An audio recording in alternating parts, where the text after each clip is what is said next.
सांस लेता पलंग पे धंस देता। तो ये भौजी शुक्र करा कि पलंगिए में धंसता, कहीं गलती से कूद के गणिया में पेल देत न तो हक दे तू पलंगिए पर। नहीं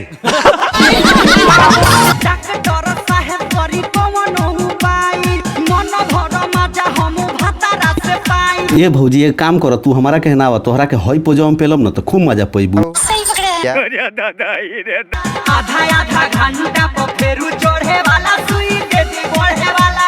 एकर बहन चोदो है भौजी न आधा घंटा में पेलवाई कहतिया।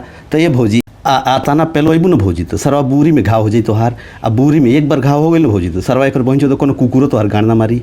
नहीं एक तो लाइक और शेयर ठोक दीजिए, महाकाल का दबा के लाइक और शेयर ठोक दीजिए।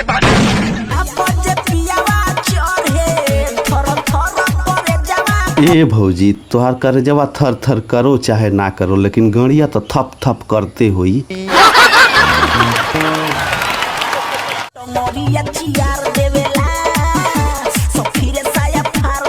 ए भौजी तू अब से सायवा खोल के देहल करी ह, न तो कहीं छटक के गणिया में ढुक जाई न तो सायवा के संगे संगे गणियो फाट जाई।